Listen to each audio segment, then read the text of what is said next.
Bienvenue à l'Église ce matin. On est toujours content de vous voir. Bienvenue à la visite. On a de la visite parmi nous. Loïs avec son épouse Heidi. Son mari maintenant. Ça fait quoi, un mois, là? On compte plus les jours. On les comptait avant, on ne compte plus.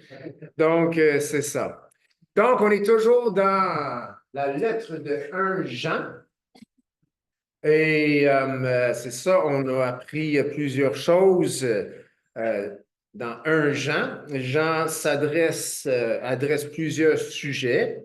Et on a vu qu'il a adressé au sujet des choses de ce monde, au sujet de l'Antéchrist, des Antéchrists, au sujet du retour de Jésus et au sujet de la prière. Et ce matin, on va regarder un autre sujet qui n'est pas nommé comme je vais vous le nommer ce matin, mais qui est extrêmement important pour chaque chrétien. D'ailleurs, je suis prêt à dire que si nous ne comprenons pas le sujet qu'on va regarder ce matin, ça peut vraiment faire en sorte que le chrétien dérive, va à la déroute et se trompe dans sa vie, quoi, en tant que chrétien, en tant qu'enfant de Dieu. Et j'aimerais emmener l'illustration ce matin de l'aquarium. Combien ici ont un aquarium? Chez eux? Un, deux, trois, oui, deux aquariums, wow. Est-ce que, je recommence.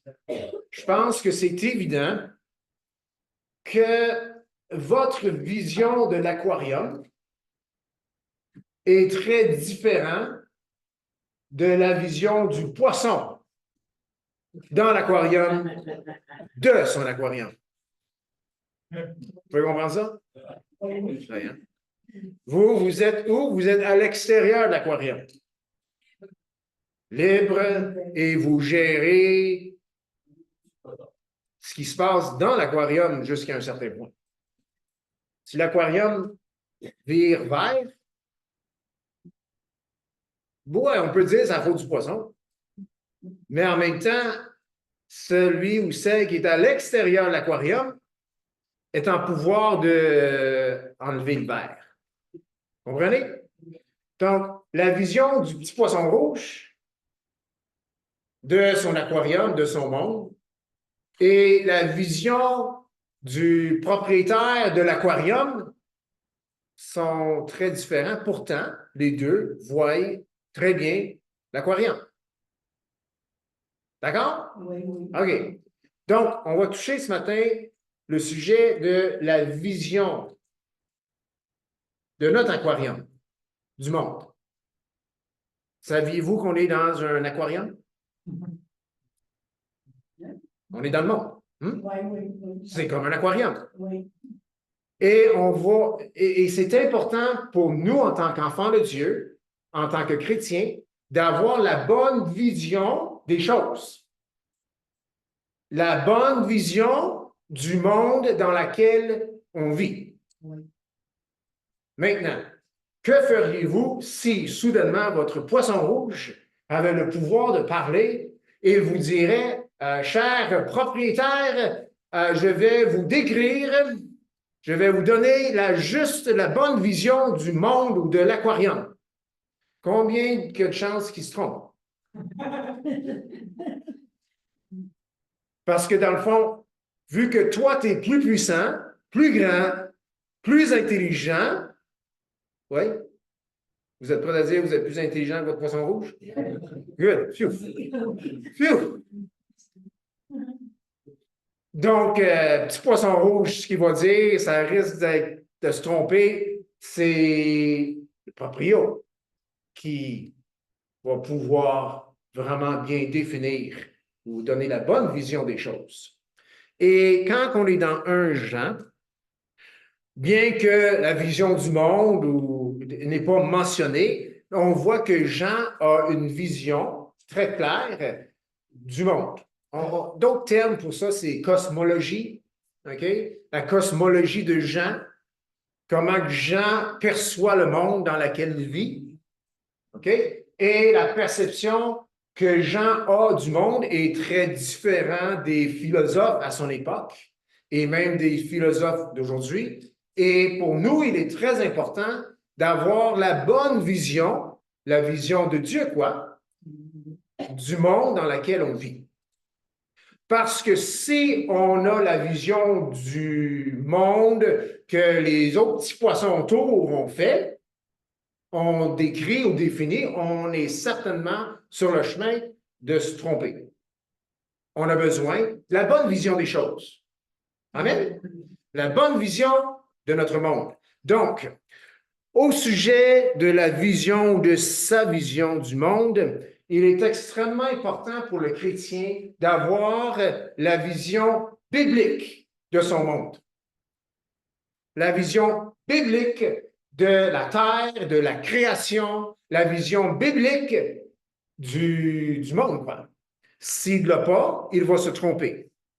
Et la parole de Dieu nous donne la bonne vision des choses. Donc, c'est vers elle qu'on se tourne et Jean parle dans la parole de Dieu et parle ou donne des indices au sujet de la bonne vision du monde et c'est cela qu'on va découvrir ce matin.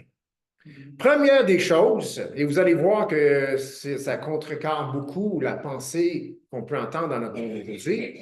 Première des choses au sujet de la vision du monde, selon Jean, c'est que la création, le monde, la nature, provient de Dieu. Amen? Là, vous dites, bien, ça, c'est vraiment basique. Ça, c'est vraiment, je veux dire, écoute, là, on le savait-tu pas? Bien, le problème, c'est que partout dans nos écoles, c'est pas ça qui est enseigné.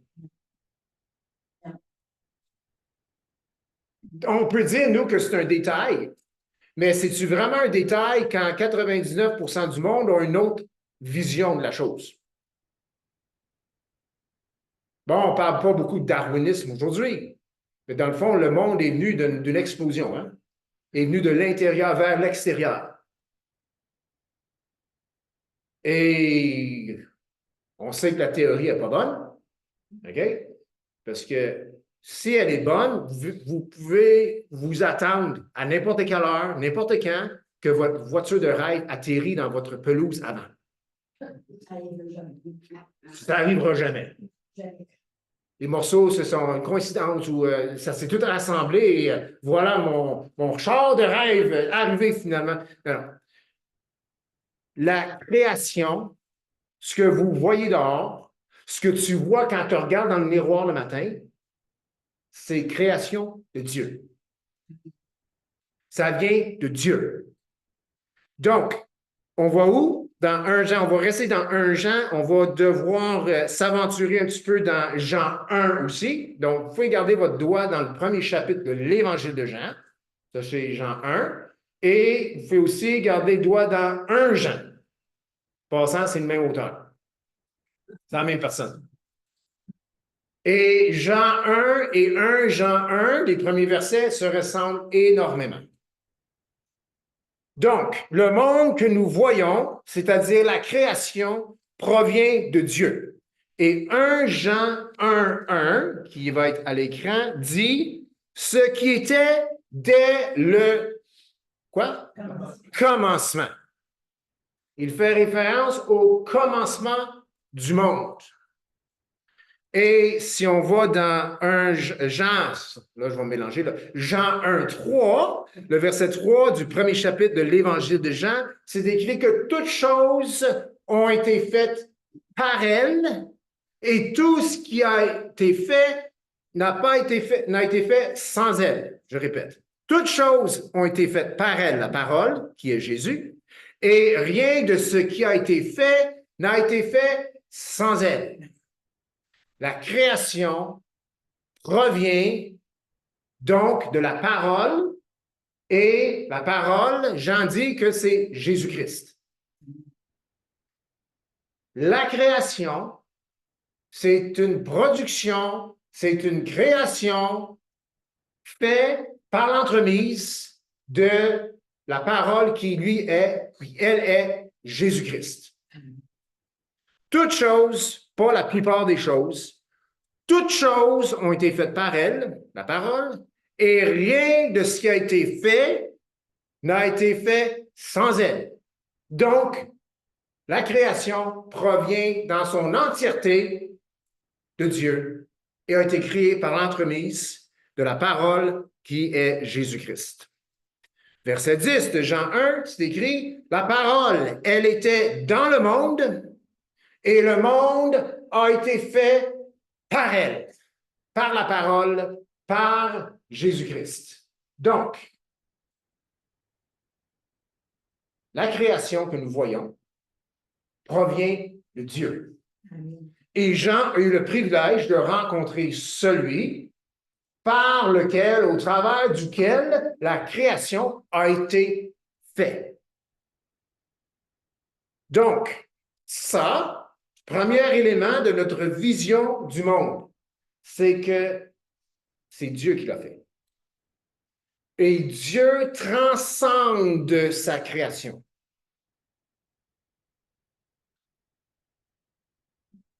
Nous ne sommes pas dans l'aquarium du poisson rouge. On est à l'extérieur. Si on vivrait dans l'aquarium, on aurait de la difficulté de prendre soin de l'aquarium. En quelque sorte, Nicole, c'est un aquarium, c'est ça? Nicole transcende et l'invidence. Bon, quelqu'un d'autre? Quelqu'un? Anne transcende son aquarium. L'aquarium, c'est un poisson rouge. Elle est à l'extérieur d'eux, mais est en pouvoir d'eux. Jésus, Dieu, la parole, transcende sa création. Donc, la création a été faite par lui, par la parole. Cela contrecarre complètement la pensée ou la vision de ce monde que la divinité est dans la création, ou la création est divine. Non, non, non. C'est un agent externe qui a créé la création. Et c'est Dieu. Et il s'est manifesté parmi nous en la personne de Jésus-Christ. Très différent. Donc, cela contrecarre la pensée que Dieu est en tous. Non, non, non. Chaque être humain est une création de Dieu, une créature de Dieu. Mais Dieu n'est pas en tout être humain. Nous ne sommes pas Dieu. Mais Dieu nous a créés. Et comme Jésus est entré dans ce monde, Jésus peut aussi entrer dans notre vie. Amen? Donc, Dieu a créé le monde. On peut dire ça ensemble? Dieu a créé le monde. Nous sommes des créatures, nous vivons dans la création. Maintenant, un autre aspect de la vision des gens du monde se trouve dans 1 Jean 5,19, excusez, 1 Jean 5,19, qui nous fait comprendre que le monde entier est sous la puissance du malin. Donc, la création, cette belle création et qui contient toutes sortes de belles créatures, qui ont tous et toutes été créées par Dieu et sont sous la puissance du malin. 1 Jean 5, 19, je vais tourner, je n'avais pas tourné encore, 1 Jean 5, 19, c'est écrit, nous savons que nous sommes de Dieu et que le monde entier est sous la puissance du malin. En passant, il se pourrait qu'à quelques reprises, si votre poisson rouge a un petit IQ ou quotient intellectuel, il se pourrait qu'à certains moments de la semaine ou du mois, il dit « Mon aquarium est sous la puissance du malin. » Parce que tu t'en es pas occupé. Jean dit que Dieu a créé le monde et tout ce qu'il contient, mais quelque chose s'est passé en quelque part pour que cette belle création remplie de ces belles créatures se trouve aujourd'hui toutes sous la puissance du malin. C'est Jean qui dit, dans 1 Jean, notre monde dans lequel nous vivons, elle est sous la puissance du malin. Quand on écoute les nouvelles, c'est pas pour rien que c'est des mauvaises nouvelles la plupart du temps. C'est parce que notre monde est sous la puissance du malin. C'est pas pour rien qu'il y a des guerres, c'est pas pour rien qu'il y a de la maladie, c'est pas pour rien qu'il y a de la famine. C'est parce que le monde est sous la puissance du malin. Jean le dit, nous savons que le monde entier, pas la plupart du monde, le monde entier, la création, est sous la puissance du malin. Mais gloire à Dieu, Dieu est toujours à l'extérieur de sa création. Amen? En contrôle de la création. Et on sait que le diable, son temps est compté. Amen? Son temps est compté. Ça veut dire qu'il y a une horloge, un peu comme en arrière, il me reste 29 minutes et 31 secondes. Le diable, c'est un décompte. OK. Un autre aspect, donc, de la vision de Jean du monde. Premièrement, Dieu a créé le monde.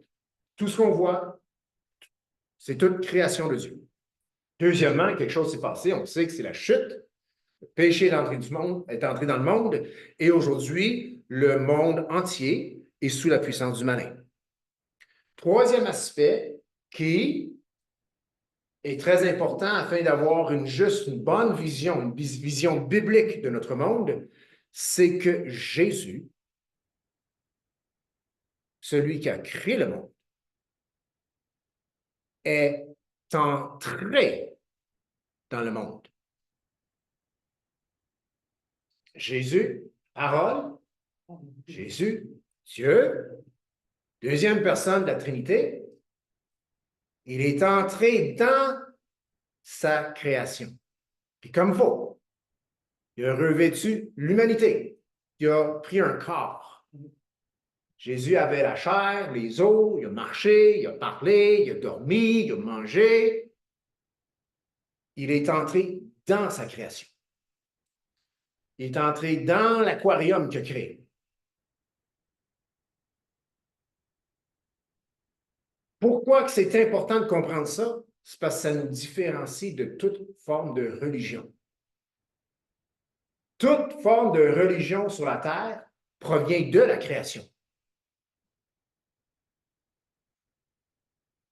Il y a un dicton qui dit que c'est les hommes qui créent la religion, finalement, ils ont besoin de béquilles pour leur soutenir émotionnellement ou psychologiquement. Donc, c'est l'homme qui invente la religion. Puis c'est vrai. Mais ce n'est pas l'homme qui a inventé le christianisme. Le christianisme, c'est l'histoire où est-ce que Dieu est entré dans sa création. Très important. Bouddha provient de la création. La religion de l'islam provient de créatures dans la création.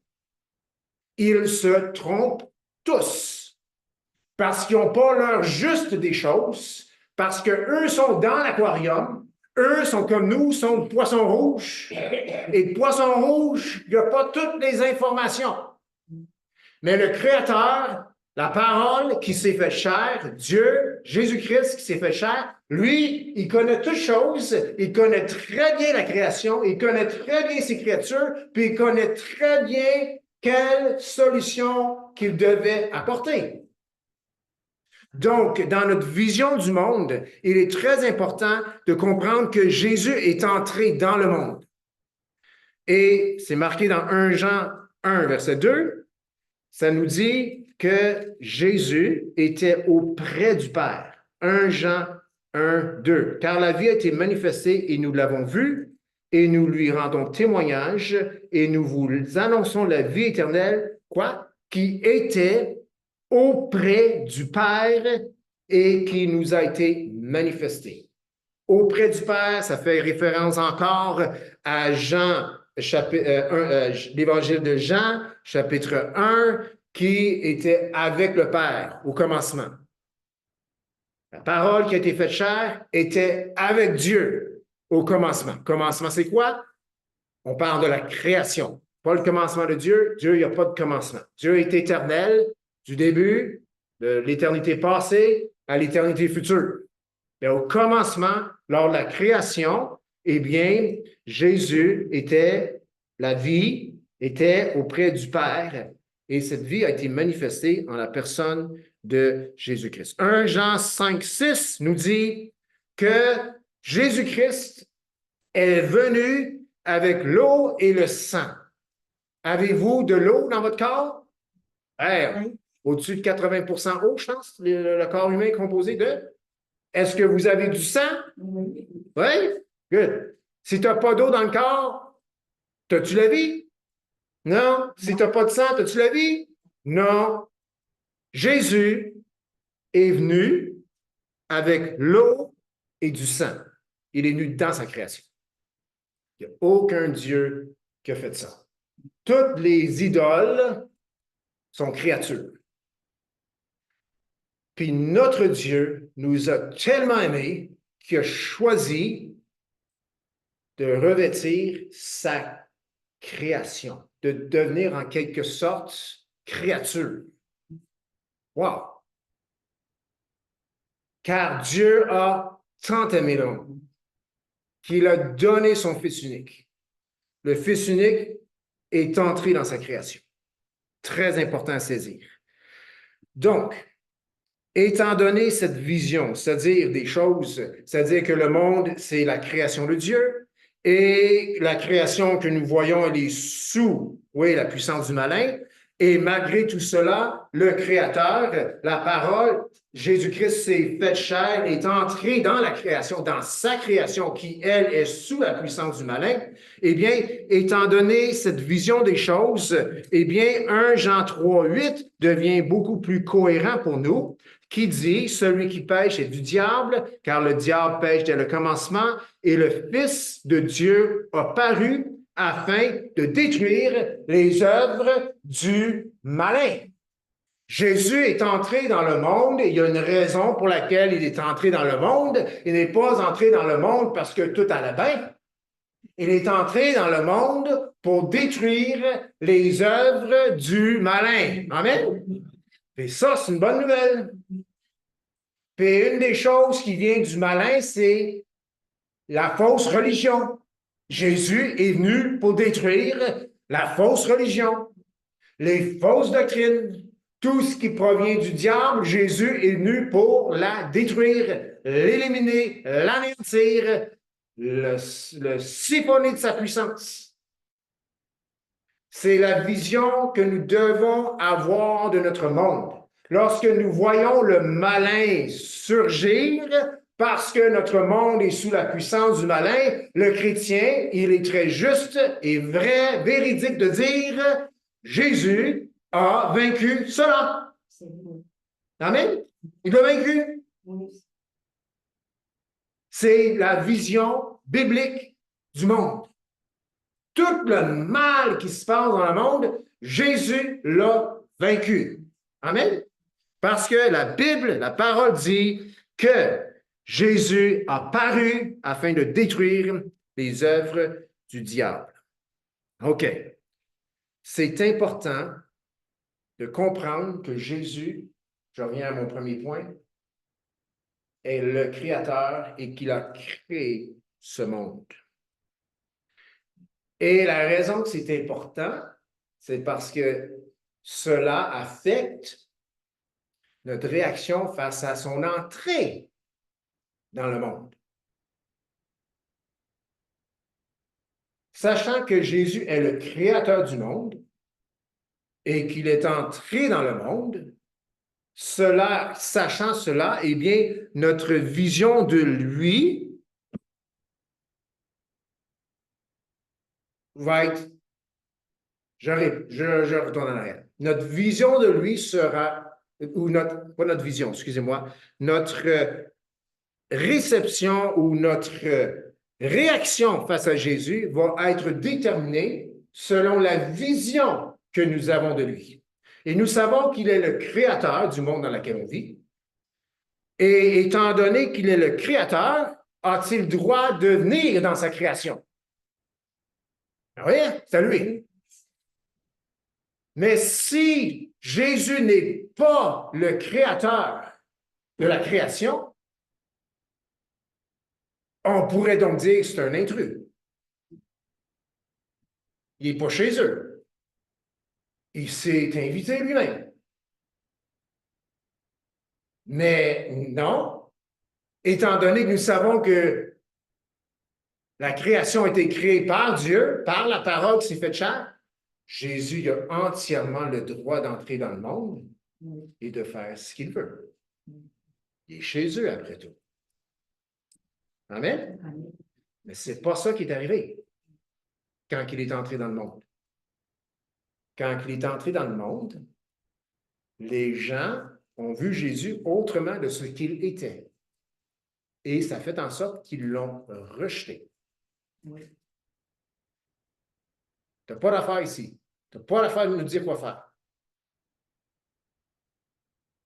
Si Jésus n'est pas le Créateur, il devient donc un intrus. Et beaucoup l'ont vu comme un intrus. Dans Jean 1, 10 et 11, eh bien, on dit que la parole est venue chez les siens et les siens l'ont rejeté. La parole est venue vers son peuple. Là, on parle du peuple d'Israël. Le peuple choisit le Dieu. Ça, c'est les siens. Généalogiquement parlant, Jésus est venu dans le monde par la lignée de David. Il était un Juif et ils l'ont rejeté parce qu'ils l'ont vu comme un de eux, comme un des mortels. Ils ne l'ont pas vu comme Jean l'a vu, c'est-à-dire la parole faite chair. Pourtant, il a fait des miracles. Pourtant, il a fait du bon. On a entendu ce matin, il marchait de lieu en lieu, guérissant les malades, libérant les gens de l'oppression du diable. Il faisait que du bien, mais ils ne l'ont pas reçu parce qu'ils l'ont regardé, puis on dit, lui, il est en compétition avec nous. Compétition avec Dieu. Ouais, écoute, tu es aussi bien de lancer la serviette. Tu vas perdre, c'est sûr. Donc, c'est important. La raison que c'est important que Jésus est le créateur du monde et qu'il est entré dans le monde, c'est parce que, sachant cela, ça détermine notre réaction face à sa personne. Sachant qu'il est Dieu et qu'il a le pouvoir sur toutes choses et qu'il a créé toutes choses, moi, ça me dit, viens-t'en, Jésus, dans ma vie. Amen? C'est pas retourne chez vous, là. Non, j'ai comme besoin de toi. Viens dans ma vie. Viens dans tous les aspects de ma vie. Je vois pas bien les choses, moi, parce que je suis dans l'aquarium. Puis l'eau, il est brouillard un peu à matin parce que le malin est dans le monde. Mais toi, Jésus, tu es dans ma vie. Je t'accueille encore aujourd'hui parce que je sais qui tu es. Tu es le créateur. Puis tu es entré dans ta création. Tu es devenu comme nous pour nous sauver. Aussi, c'est important de savoir que Jésus est le créateur du monde puis qu'il est entré dans le monde parce que sachant qu'il est le créateur et qu'il est entré dans le monde, cela nous dit assez rapidement c'était quoi son motif. Jésus est venu dans le monde, dans sa création, et pour être franc, humainement parlant, il aurait dû rester chez eux. Bien, chez eux, façon de parler. Il n'aurait pas dû rentrer dans sa création. Qui veut aller quelque part pour souffrir? Qui veut aller quelque part pour se faire rejeter? Qui veut aller quelque part pour se faire dire complètement le contraire de ce qu'il est? Personne. Mais la parole, le Créateur, est entré dans sa création, sachant la réaction de sa création face à sa personne. Il est entré pareil. Donc, cela nous dicte très clairement c'est quoi son motif. Il aimait le monde. Car Dieu a tant aimé le monde. Ah, je suis tellement tout croche. Je suis un mauvais chrétien. J'ai encore pris le bord. J'ai encore pas arrivé à la hauteur. Jésus veut quand même entrer dans ta vie. Jésus veut quand même rester dans ta vie. Jésus te demande encore juste de l'accueillir dans ta vie. Amen? Si tu penses que ce que tu as fait est assez grave pour qu'il ne veuille pas rentrer dans ta vie, eh bien, tu es en train de dire que tu as fait plus de mal que tout le mal combiné de l'histoire complète de l'humanité. Parce que Dieu, sachant tout le mal que l'homme avait fait, est entré quand même dans le monde. Amen? Donc, son motif est pur. Son motif est incroyable. Si Jésus avait voulu détruire le monde, il n'aurait pas entré dans le monde. Amen? Si tu veux détruire le char, là, t'embarques pas dedans. Comprenez? Si tu mets une bombe en dessous du char pour vous faire sauter parce que tu ne veux plus le voir dans ta cour, là, ben, embarque pas dedans, c'est pas intelligent. Jésus est entré dans le monde, pas pour la détruire, pour la sauver. Son motif, c'est Dieu n'aurait jamais, non, ça ne marche pas parce que ici, ils n'ont pas de rire, c'est ça? N'avait jamais entré dans le monde, notre conception de Dieu, on aurait raison de se douter de son amour, de son vouloir de réparer les choses, parce qu'il n'a jamais osé mettre les pieds chez eux. Mais il est entré dans le monde. Et encore, c'est Jean qui dit, pas besoin de tourner, Jean 3, 17, je crois que ça va être à l'écran. Dieu en effet n'a pas envoyé son Fils dans le monde pour qu'il juge le monde. Ah! Pourquoi donc est-il venu dans le monde? Pour que le monde soit sauvé par lui. Tu te sens jugé ce matin? Ben, la façon que tu te sens n'est pas selon la raison pour laquelle Jésus est entré dans le monde. Jésus est entré dans le monde pour te sauver, pas pour te juger. Et c'est encore le temps d'être sauvé. Amen?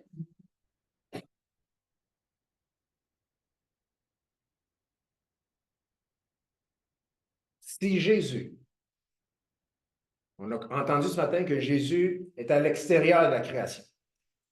Il est créateur, il a créé, bien qu'il est entré aussi dans sa création.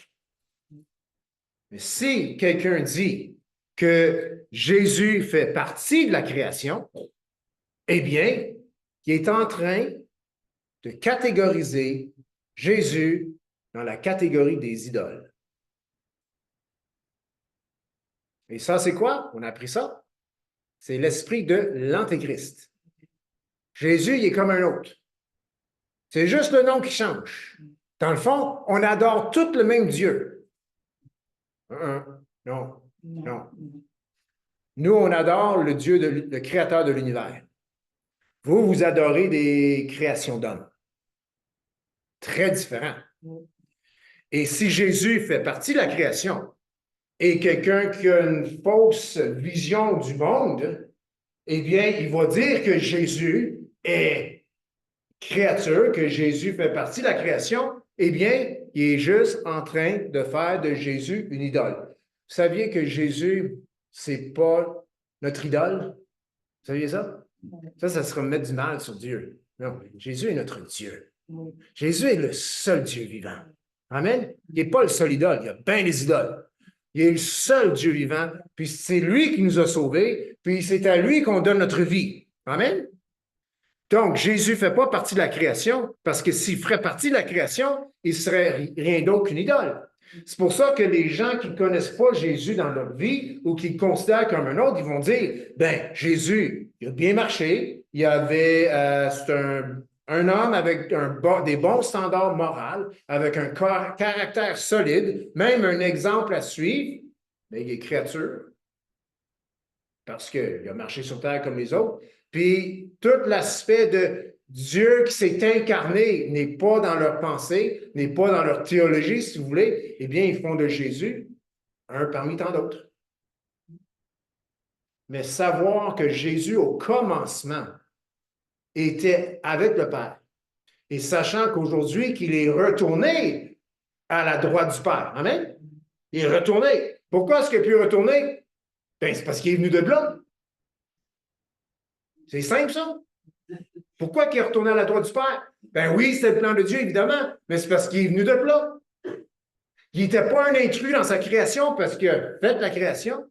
Puis il n'est pas un intrus dans les cieux non plus parce que c'est de là qu'il vient. Amen? OK. Donc, Jésus n'est pas une idole. Oh non. Qu'est-ce que Jésus fait? C'est qu'il détruit les idoles. Les idoles, c'est des œuvres du malin. Amen? C'est vraiment... Et Jésus, qu'est-ce qu'il fait? Il est détruit. Disons que quand tu connais Jésus vraiment, les idoles, ils n'ont plus leurs attirances. C'est plus bien attirant. Amen? Plus bien attirant. Parce que comparé à Jésus, là, une idole, ça vaut absolument rien. Il y a une autre raison pour laquelle c'est important d'avoir la bonne vision du monde, c'est que le chrétien, il y a un combat à mener. Amen? Vous n'aurez plus de combat lorsque vous allez être 6 pieds sous terre. Amen? On n'est pas là le matin, hein? Non, on est encore sur terre. Good. Vous êtes sûr? Personne qui est mort pendant la prêche? Good, c'est bon. OK. On a un combat spirituel à mener et une grande partie du combat spirituel est déjà menée sachant ou ayant la bonne vision des choses. Faute de vision, mon peuple périt. C'est la parole de Dieu. Faute d'une mauvaise vision du monde, le chrétien va avoir de la misère, puis il va en arracher. Puis il va même dire, je me bats contre le diable. Non, pas tout à fait. Parce que la parole de Dieu dit que Jésus a vaincu les œuvres du malin. Amen? C'est Jésus qui a vaincu les œuvres du malin, pas nous. Amen? C'est important d'avoir la bonne vision des choses parce qu'il y a un combat spirituel à mener. 1 Jean, chapitre 5, verset 18. Il est écrit, « Nous savons que quiconque est né de Dieu ne pêche point. » Ouf. Mais celui qui est né de Dieu se garde lui-même et le malin ne le touche pas. Oh! Le malin ne le touche pas. OK, pasteur, pourquoi des fois que j'ai l'impression que le malin me touche? Bonne question, hein? Vous êtes jamais senti que le mal vous a touché? Oui. Oui, hein? Ah, oui. Mais c'est écrit ici que celui qui est né de Dieu se garde lui-même et le malin ne le touche pas. Souvent, on est vulnérable, oui, au malin, à cause de notre vision des choses. Nous, on connaît la fin de l'histoire. Amen? C'est bon, ça. Amen? Quand ça va mal, ça nous affecte moins si on connaît la fin de l'histoire. Amen? Non? Oui. C'est très différent si on voit des choses qui s'en vont mal. Puis là, notre vision des choses, c'est qu'il y a des bonnes chances, ça se pourrait que Dieu intervienne à m'amener, puis que ça se pourrait qu'il remporte la victoire. Ça, c'est pas trop rassurant. Hein? Mauvaise vision des choses. Si Jésus est un Dieu comme un autre, cette conclusion serait plausible. Parce que dans le fond, quelque part dans l'histoire, on va voir quel Dieu est le plus puissant. Mais notre Dieu, c'est le Créateur. Puis s'il a créé la chose, il peut aussi la détruire. Amen? Ouais. Il peut aussi la réparer. Amen? Et il a vaincu les œuvres du diable. Amen? Donc, s'il a vaincu les œuvres du diable, eh bien, ça veut dire qu'il peut et a aussi vaincu le malin. Amen? Saviez-vous qu'il y a quelque chose encore qui n'est pas vaincu? Quelque chose encore que Jésus n'a pas détruit? Je n'ai pas la référence, mais dans l'Apocalypse, c'est écrit que le dernier ennemi détruit sera la mort. Jésus a vaincu la mort, il n'a pas encore détruit. Vous savez ça? C'est pour ça qu'on meurt encore aujourd'hui. Il n'est pas vaincu, celle-là. Mais il n'y a pas le dessus, maintenant. Parce que l'âme, l'esprit va aller avec le Seigneur. Amen?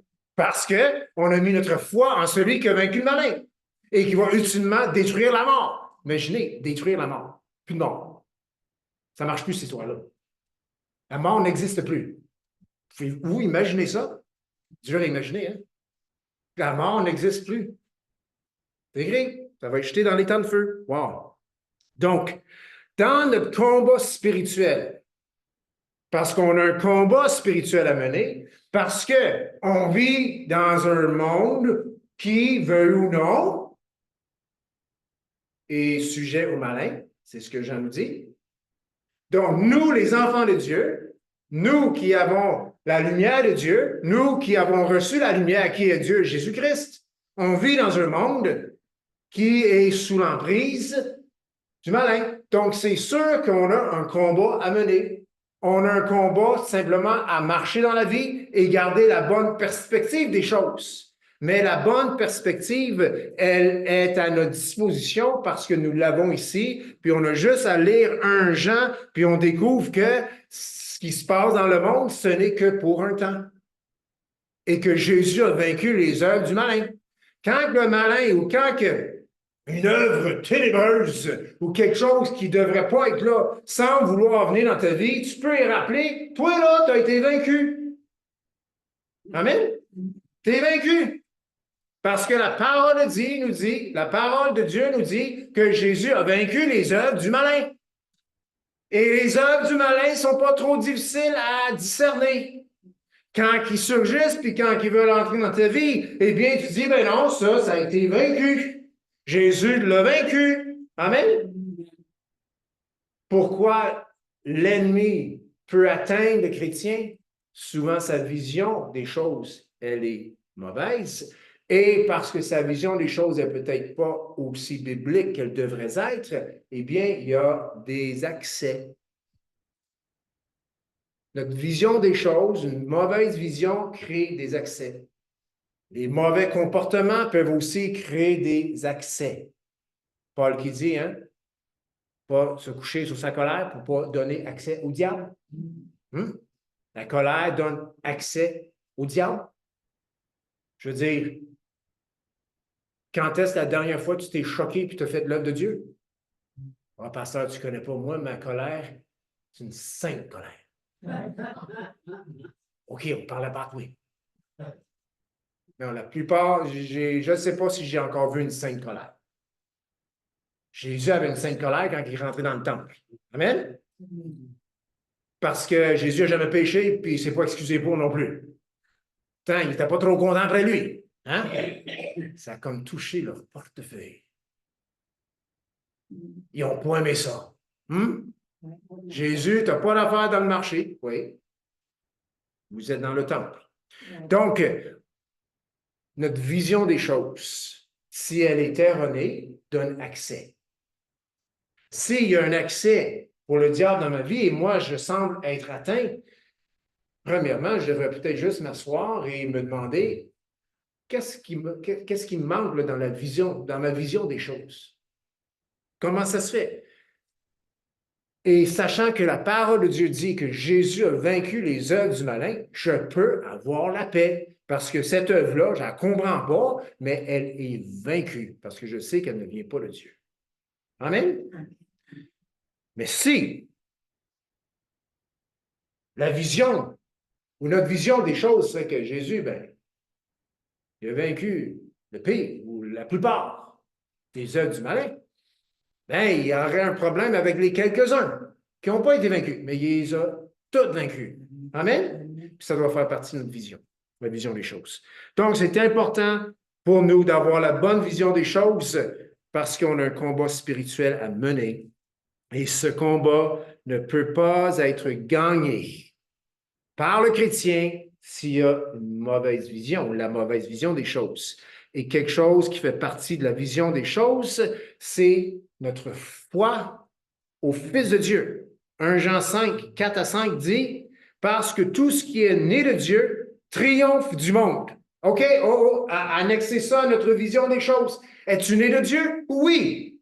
La parole de Dieu dit que si tu es né de Dieu, tu as triomphé du monde. Celui qui a triomphé du monde.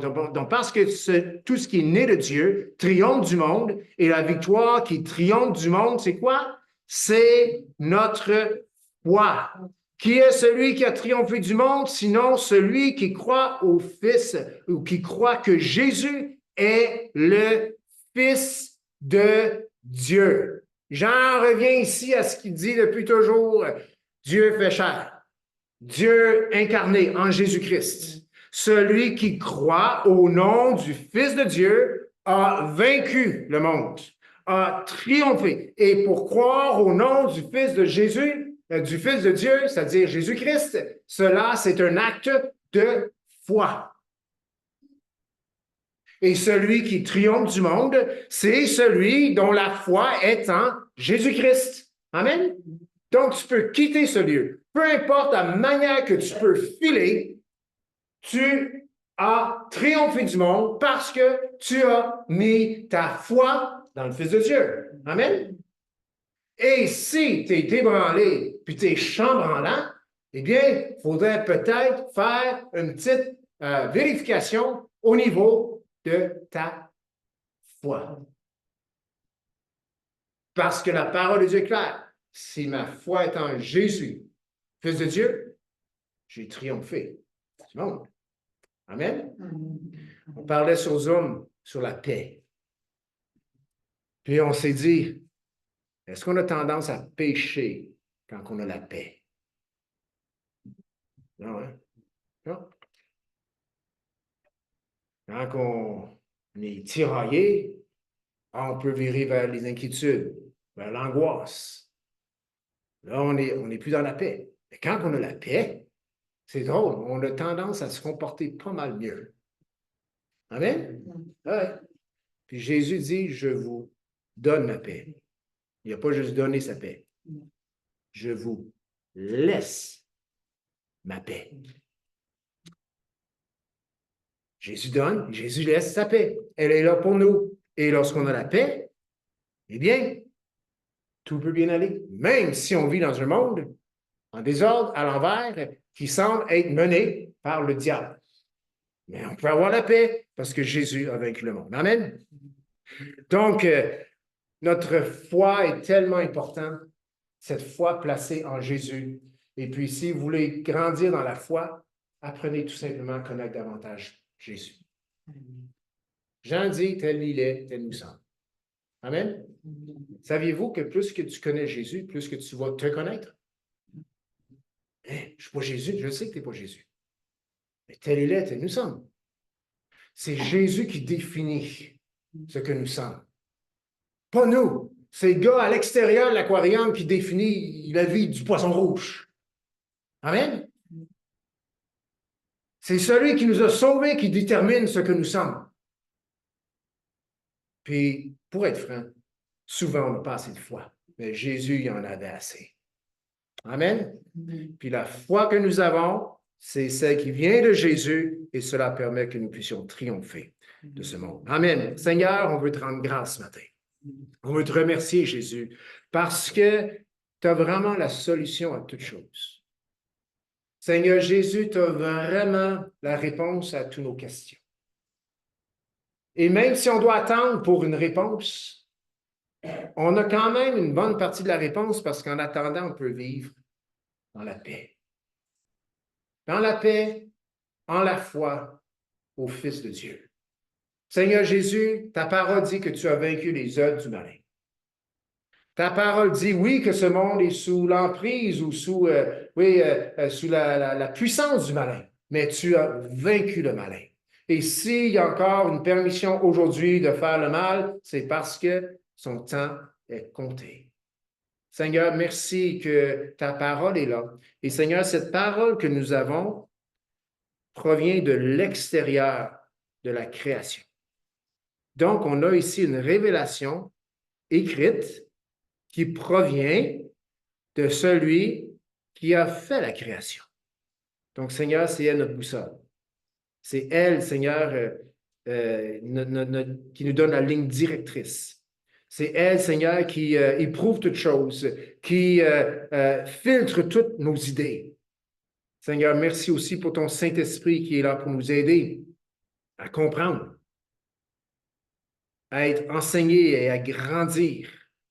Et Jésus, ta parole nous dit, et c'est Jean qui le dit encore, que nous savons aussi que le Fils de Dieu est venu et qu'il nous a donné l'intelligence pour connaître le véritable. Donc, Seigneur, tu nous as donné l'intelligence aussi pour te connaître. Et pour cela, nous te disons merci. Que tout le peuple de Dieu peut dire Amen. Amen. Donc, la vision de ce monde est très importante pour le chrétien. Ayons la vision que Jean nous donne dans 1 Jean. Bonne semaine à ceux qui sont sur YouTube.